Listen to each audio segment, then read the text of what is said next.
Oke, baik. Selamat pagi semuanya. Sekarang kita akan kembali membahas mengenai sistem koordinasi dan indera. Kemarin kita sudah bahas tentang beberapa poin. Sekarang kita masuk ke sistem saraf pada manusia. Sebenarnya sistem saraf itu kan organ yang paling rumit ya. Dia punya berjuta-juta sel saraf ataupun neuron yang bentuknya apa sih? Bentuknya serabut. Saling terhubung untuk adanya persepsi sensor, sadar, sebagai penyeimbang proses fisiologis pada tubuh, pengembangan pikiran dan serta ingatan gitu. Serabut saraf itu punya kemampuan untuk dapat dirangsang, ya, mengantar impuls atau rangsangan, memberikan reaksi atau rangsangan mekanis, elektrik, kimia, fisika, gitu ya. Nah, sistem saraf pada manusia itu terbagi jadi dua. Ada namanya sistem saraf pusat dan sistem saraf tepi. Nah, ini sistem ada juga saraf parasimpatik dan ada nanti saraf simpatetik yang di sini. Sekarang kita masuk dulu sini, macam-macam sel saraf. Ada sel saraf sensori. Dia fungsinya untuk mengantarkan impuls, ya kan? Nah, dari organ sensor ya ke pusat saraf, atau pusat sarafnya itu bisa otak ataupun sumsum tulang belakang, itu sensor atau aferen ya. Kemudian dendrit berhubungan dengan indera untuk menerima rangsang, neurit berhubungan dengan sel saraf lainnya. Kemudian yang kedua itu ada konektor atau disebutnya interneuron, berfungsi untuk menghubungkan neuron yang satu dengan neuron yang lainnya. Itu penjelasan secara yang lainnya. Dendrit berhubungan dengan ujung neuron sel saraf yang lainnya. Kemudian yang ketiga ada sel saraf motor atau motorik, itu nama lainnya eferen. Kalau tadi sensor itu nama lainnya aferen, kalau motor nama lainnya ialah eferen. Itu fungsinya untuk mengantarkan impuls dari pusat saraf, dari otak atau sistem tulang belakang menuju ke efektor. Ingat bahwa efektor itu bisa berupa otot ataupun kelenjar. Ya. Nih. Kemudian setelah itu mekanisme jalannya impuls saraf.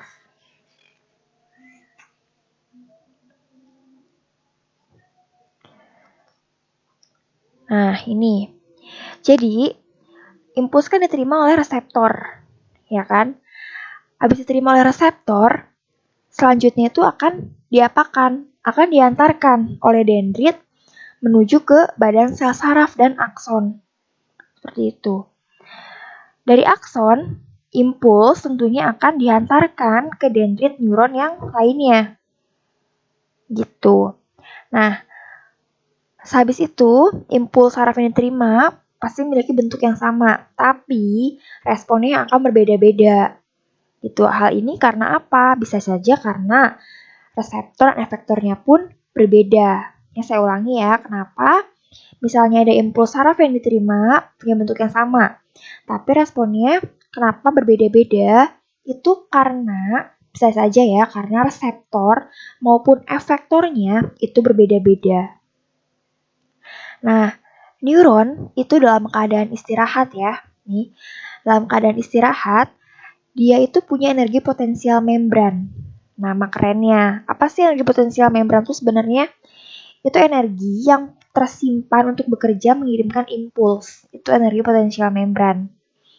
Dihasilkannya oleh apa? Oleh komposisi ion antara cairan intraseluler dalam sel dan ekstraseluler yang di luar sel. Itu kan kalau kita tahu dalam sel itu punya ada ion positif, ya kan? Ion positifnya itu biasanya K+, gitu.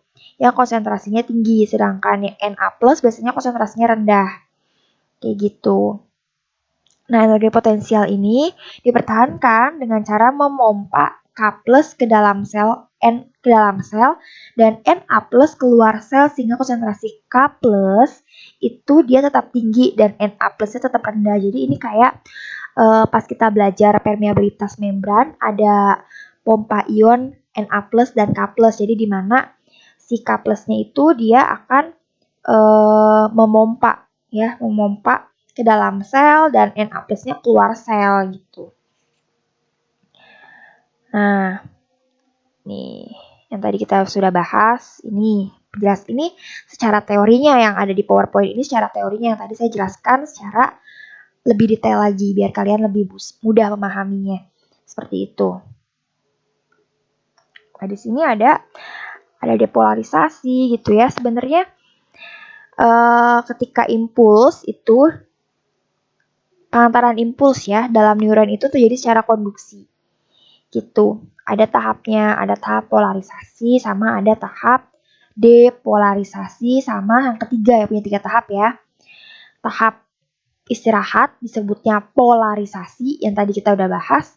Kemudian ada tahap depolarisasi dan tahap repolarisasi. Seperti itu. Nah, kalau misalnya tahap istirahat ya berarti neuronnya tidak mengantarkan impuls gitu aja.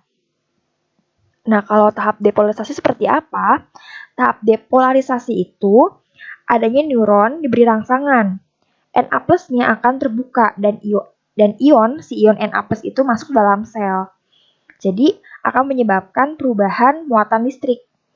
Gitu. Jadi di bagian luar membran jadi muatannya negatif dan di dalam membrannya juga bermuatan positif nantinya gitu.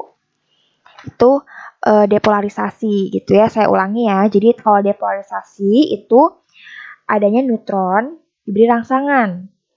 Na plusnya itu akan terbuka. Ion Na plusnya masuk tuh ke dalam sel.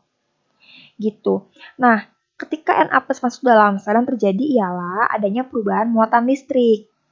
Gitu. Jadi adanya penurunan gradien listrik lah seperti itu. Jadi yang mana di bagian luar membran itu menjadi bermuatan negatif. Dan di bagian dalam membrannya muatannya positif. Seperti itu. Jadi kalau depolarisasi ini tahap di mana Na plusnya itu terbuka, tapi saluran K plusnya itu tertutup. Nah gitu. Yang ketiga tadi ada tahap repolarisasi. Itu di mana Na plusnya tertutup dan tidak aktif, tapi K plusnya terbuka gitu dan ion K plusnya keluar kan. Kalau terbuka berarti menyebabkan apa? Menyebabkan bagian dalam membrannya itu bermuatan negatif nantinya, seperti itu.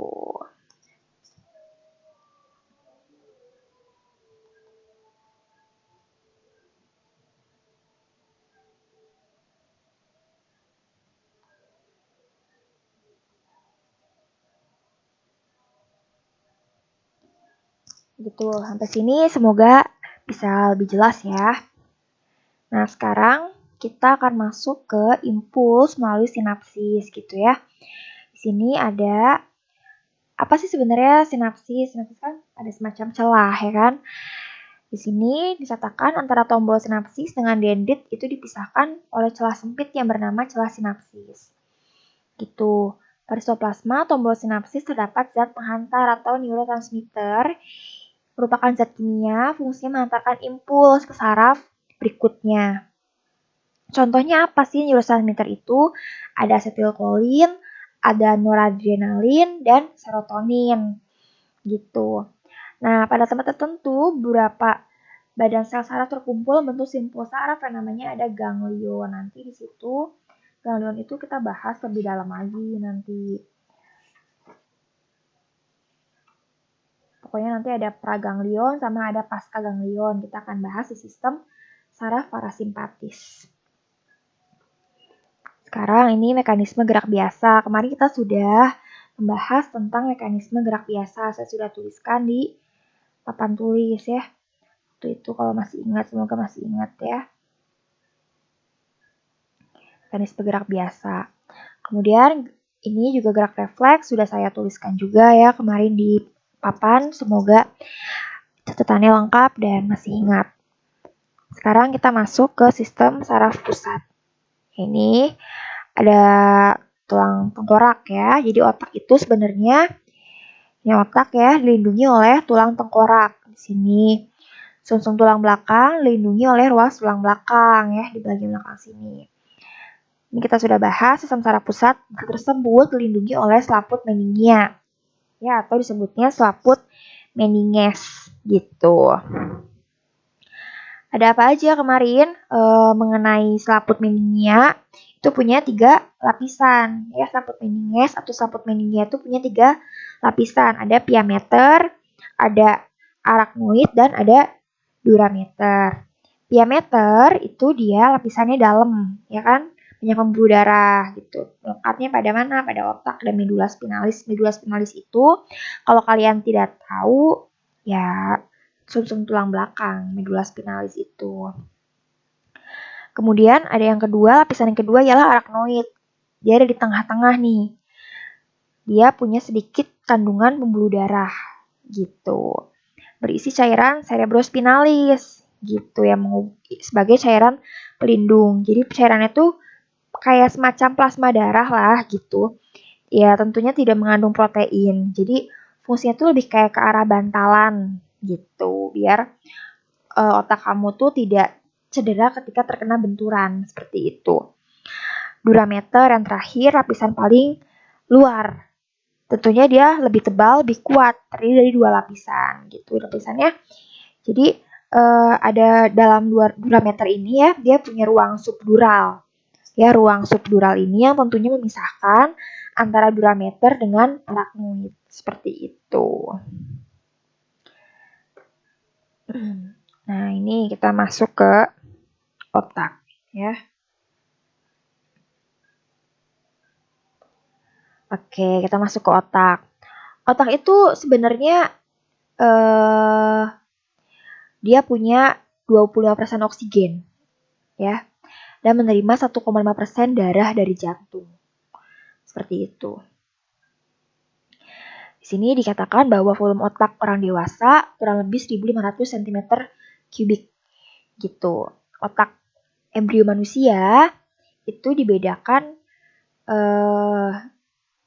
jadi 3 bagian, ada otak depan, tengah, dan belakang. Sesungguhnya ketika sistem saraf primitif kalian itu mulai terbentuk, itu sejak kapan? Sejak embrio pada minggu ketiga masa kehamilan ibu kalian gitu. Jadi pada minggu keempatnya nanti akan terbentuk syaraf-syaraf gitu yang akan menjadi otak dan medula spinalis itu. Seperti itu ya. Intermezzo saja. Sekarang kita masuk ke otak depan, itu berkembang membentuk otak besar atau disebutnya cerebrum. Otak tengah berukuran kecil menghubungkan otak depan dan otak belakang. Otak belakang terdiri dari otak kecil atau cerebellum dan sumsum lanjutan atau medula oblongata. Pada otak dewasa yang tampak adalah bagian otak besar, otak kecil, dan sumsum lanjutan. Seperti itu. Nah, sekarang kita masuk ke otak besar ya. Otak besar itu mengisi bagian depan dan bagian atas dari rongga tengkorak kalian. Gitu. Substansinya abu-abu. Apa substansi abu-abu itu? Substansi abu-abu itu kan yang warnanya abu-abu ya. Dia mengandung badan sel neuron. Gitu ya, tidak bermielin gitu. Nah, namanya tadi bagian luar tersusun ya dari substansi abu-abu yang disebutnya dengan korteks cerebral. Itu bagian dalamnya tersusun dari substansi putih yang disebutnya nukleus basal. Gitu. Nah, kalau korteks cerebral sendiri yang warnanya abu-abu, itu dia punya 80% dari total massa otak kalian. Tebelnya sekitar 5 mm lah, gitu. Punya lekukan-lekukan dia seperti itu. Nah, boleh kalian tulis, di situ ada area-area ya, nanti dia punya area-area fungsional korteks cerebral. Jadi, kalau sekarang kalian tulis ya, ada area fungsional korteks cerebral. Jadi, yang pertama, yang A, itu ada area motor primer. Di bawahnya itu pada bagian lobus frontal atau bagian dahi, itu dikendalikan atau mengendalikan kontraksi volunter, otot rangka. ya. Kemudian dia akan mengendalikan aktivitas motor yang terlatih dan berulang, kayak misalnya kemampuan mengetik gitu. Kemudian titik, setelah itu ada area broca, tulisannya broca, itu untuk mengendalikan kemampuan bicara kalian. Gitu. Setelah itu ya masuk ke B. B di sini ada area sensor cortex. Area sensor cortex ini dia punya 5 area. Kalian tulis pelan-pelan. Yang pertama ada area sensor primer. Itu dia fungsinya untuk menerima informasi nyeri, tekanan, suhu, dan sentuhan ya. Menerima informasi nyeri, tekanan, suhu, dan sentuhan. Kemudian ada area visual primer yang kedua. Itu fungsinya menerima informasi dari retina mata. Jadi letaknya itu di kepala belakang. Seperti itu. Yang ketiga ada area auditory primer. Itu terdapat pada tepi atas lobus temporal. Berarti dia sekitar daerah pelipis. Fungsinya untuk menerima impuls pendengaran ya, auditory pendengaran. Kemudian yang kedua adalah area olfactory primer. Jadi adanya pada di medial lobus temporal. Kalau olfactory biasanya dia berkaitan dengan indera penciuman. Indera pembau ya, hidung maksudnya. Kemudian yang terakhir, yang kelima ada area pengecap primer atau gustatory ya. Gustatory G, pakai G ya. Terdapat di ubun-ubun. Jadi fungsinya itu untuk apa sih? Untuk persepsi rasa, misalnya rasa apa? Rasa manis, asin, asam, pahit, seperti itu. Gitu. Kemudian selanjutnya ada area asosiasi. Asosiasi ini dia punya dua pembagi. Ada asosiasi frontal, itu pusat intelektual dan fisik. Kemudian ada area asosiasi somatik. Somatik ini dibedakan jadi 3. Ada area asosiasi visual, berarti dia lebih ke arah interpretasi secara visual dan auditori. Kemudian ada area bicara, itu berarti sebagai pusat bahasa dan bicara. Yang terakhir ada nukleus basal. Nah, basal ini biasanya koordinasi motorik. Jadi, misalnya nih kalian pada bagian nukleus basal ini rusak. Jadi, kalian itu nanti akan menjadi pasif dan tidak mampu bergerak. Gitu. Karena apa? Karena nukleus basalnya tidak mampu lagi mengirimkan impuls motor ke otot. Contohnya, bisa kalian tebak penyakit apa kira-kira? Iya, penyakit Parkinson. Jadi ketika kalian tuh susah untuk menggerakkan anggota gerak tubuh kalian, itu karena ya di bagian nukleus basalnya ini dia tidak bisa mengirimkan impuls ke otot. Gitu ya. Tadi kan ada cerebrum, otak besar ya. Sekarang kita masuk ke nih tadi lapisan luarnya sudah. Otak tengah. Otak tengah disebutnya mesencephalon ya. Mesencephalon ini dia ya otak pendek. Jadi bagian otak pendek yang menghubungkan adanya pons tadi dan si cerebellum, otak kecil dengan cerebrum. Jadi ya otak tengah itu merupakan bagian otak pendek yang menghubungkan pons dan cerebellum atau otak kecil dan cerebrum, otak besar. Fungsinya sebagai apa? Fungsinya sebagai jalur penghantar, bisa pusat refleks, meneruskan informasi penglihatan dan pendengaran. Gitu. Kemudian lanjut otak belakang nih, ada jembatan Farol atau pons Faroli, ada sumsum lanjutan atau medula oblongata. Nah, pons Faroli atau jembatan Farol ini tersusun dari substansi putih. Ya, substansi putih tersusunnya. Kemudian berisi serabut saraf yang menghubungkan otak kecil kiri dan kanan gitu, menghubungkan juga otak besar serta sumsum tulang belakang. Fungsinya apa sih? Fungsinya ya itu tadi, dia mengatur frekuensi dan kekuatan bernafas kalian gitu. Kemudian ada medula oblongata atau sumsum lanjutan. Jadi dia itu sedikit menjulur ya bagiannya dari pons. Jadi ini nih kalau kalian mau lihat gambarnya tadi di sini mana ya? Nah ini nih. Oh sorry, bukan ini. Mana ya? Nah ini nih. Medula oblongata ya. Ini pons tadi ya, si jembatan Farol tadi ini medula oblongata, sumsum lanjutan itu jadi bagian yang menjulur dari pons ini hingga medula spinalis. Jadi nanti abis medula oblongata tuh medula spinalis di bawahnya sini gitu. Panjangnya sih kecil lah, paling sekitar 2,5 cm aja. Fungsinya untuk pengendalian frekuensi denyut jantung, tekanan darah bisa, pernafasan, pencernaan, menelan, muntah, bersin, batuk, berkedip, gerak refleks itu pokoknya mengatur ialah medula oblongata. Sumsum lanjutan. Gitu. Jadi udah. Nah, ini fungsinya udah ya. Oh, sorry. Oke, ternyata ini ada di sini. Ngapain jauh-jauh tadi ya? Nah, di sini ya. Nah, di sini juga dikasih tahu nih ada talamus, ada hipotalamus ya. Sebenarnya apa sih? Gitu ya. Jadi kalau talamus, hipotalamus sama pituitari ya, itu sebenarnya itu masuk ke dalam diencephalon.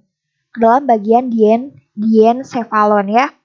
Diencephalon itu letaknya itu antara si cerebrum ya dan otak tengah gitu. Nah, kalau talamus yang ini nih dalam ya, lebih dalam ya, itu fungsinya itu untuk menerima dan meneruskan impuls ke korteks otak besar dan berperan dalam sistem kesadaran dan kontrol motor. Kemudian kalau hipotalamus sendiri itu punya fungsi yang lumayan banyak, kayak mengendalikan aktivitas sistem saraf otonom kalian atau otak sadar, kayak pengaturan frekuensi jantung, tekanan darah, suhu tubuh, penyeimbang tubuh kalian, pencernaan makan gitu ya. Kemudian sebagai pusat pengaturan emosi bisa kayak kau bisa merasakan senang, gembira, kemarahan tuh karena hipotalamus kalian gitu. Nanti dia mengeluarkan suatu hormon di hipotalamus itu gitu ya. Terus mempengaruhi sistem endokrin atau hormon juga si hipotalamus ini. Gitu. Kemudian kalau pituitari itu lebih ke arah fungsinya untuk ya berperan dalam dorongan emosi lah. Itu sama berperan juga dalam fungsi endokrin gitu.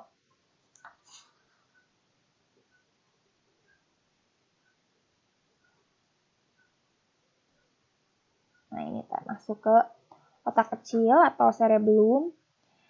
Jadi otaknya tuh bagian kalau otak kecil itu bagiannya sangat berlipat gitu ya.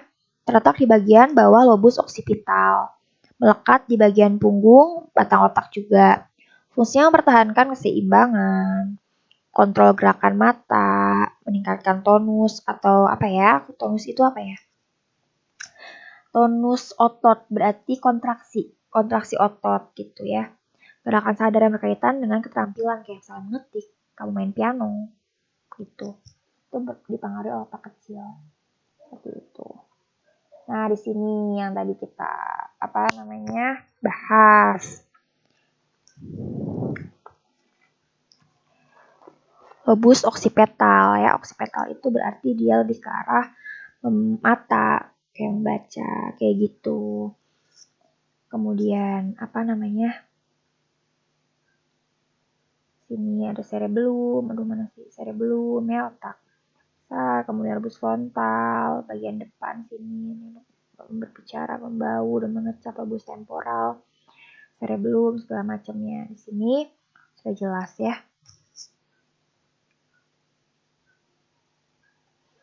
Sekarang kita masuk ke sumsum tulang belakang atau sumsum spinal.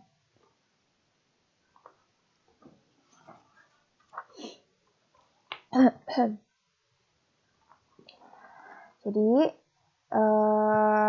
spinal itu kan terdiri atas satu posterior dan anterior, berarti satu dorsal dan satu ventral. gitu. Nah, sistem saraf spinal ya ini yang bagian effernya itu dibagi jadi 2. Jadi ada somatik dan sistem saraf otonom gitu. Kalau somatik itu biasanya dia terdiri atas serat yang terdapat pada otot rangka, biasanya serat motorik ya. Kalau saraf otonom itu terdiri dari serat-serat yang terdapat pada otot polos, otot jantung, dan kelenjar gitu. Terbagi jadi 2 juga kalau otonom itu nanti terbagi jadi simpatis dan parasimpatetis gitu, atau simpatis dan parasimpatis seperti itu. Ini bagian dorsal dan ventral.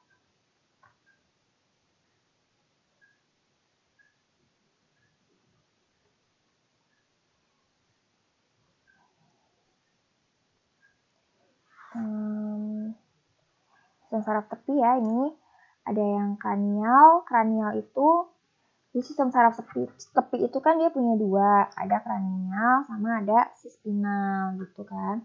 Kalau kranial dia punya 12 pasang saraf, kalau spinal dia punya 33 pasang saraf ya. Gitu.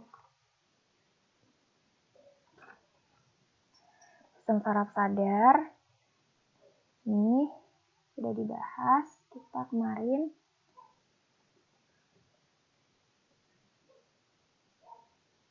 Ini juga udah sepintas.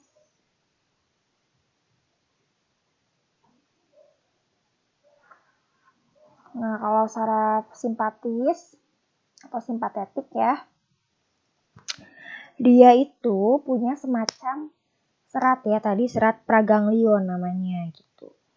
Serat praganglion ini mengeluarkan neurotransmitter ya, kayak tadi ada asetilkolin gitu. Kalau misalnya pasca ganglionnya itu mengeluarkan noradrenalin, disebutnya makanya disebut sebagai serat adrenergik gitu. Jadi baik asetilkolin maupun norepinefrin ya, baik asetilkolin maupun norepinefrin itu fungsinya sebagai pembawa pesan kimiawi gitu.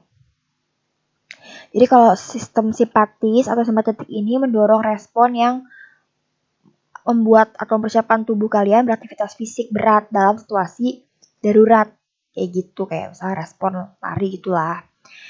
Itu oleh karena itu, karena dibutuhkan dalam situasi darurat, tubuh membutuhkan banyak hal yang mendukung situasi tersebut. Misalnya, kayak jantung kalian akan berdenyut lebih cepat dan kuat.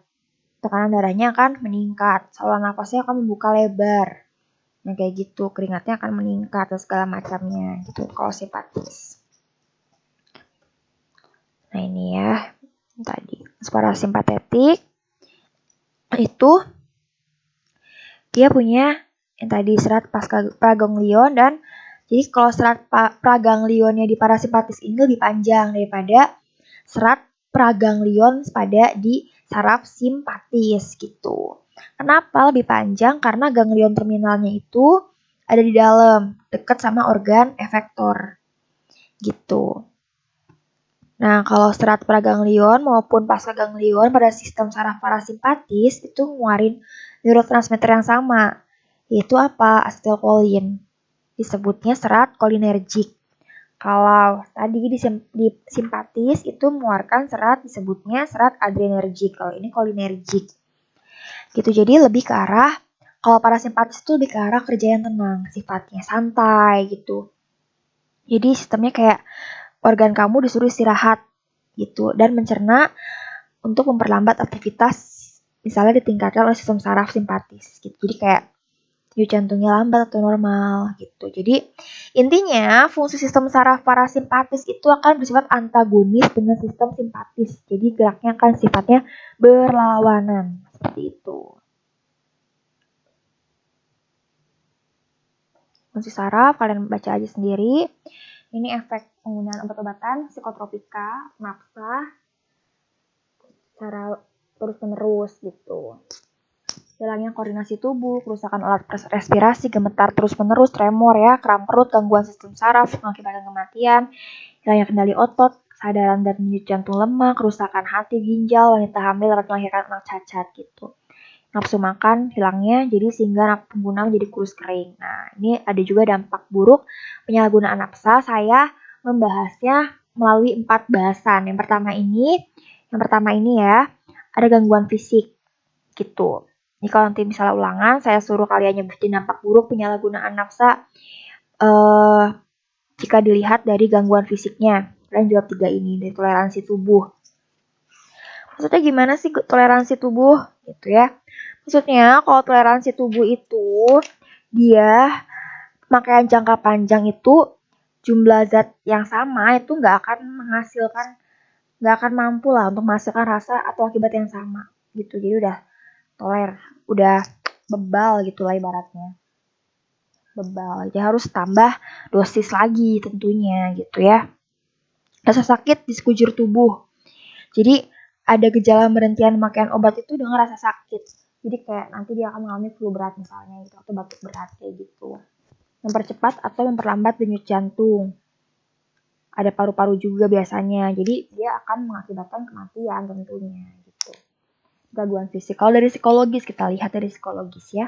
Kemampuan berpikirnya itu menurun drastis jelas gitu ya. Kalau berpikir pasti akan menurun. Tergantungan psikologis, gangguan mental dan emosional gitu. Biasanya kalau orangnya udah hampir sakau gitu, dia akan mengalami ketergantungan psikologis lah, dia akan emosional yang berlebihan, tidak wajar seperti itu. Kemudian kalau di bidang ekonominya, membutuhkan uang yang sangat besar jelas. Untuk apa sih? Biasanya untuk memenuhi ketergantungan terhadap obat-obatan tertentu. Dia makanya akan mencari uang, gimana caranya buat bisa dia membeli si jenis obat itu biar dia tidak sakau. Seperti itu. Karena kalau sakau itu akan sangat sakit rasanya untuk si penderita. Gitu.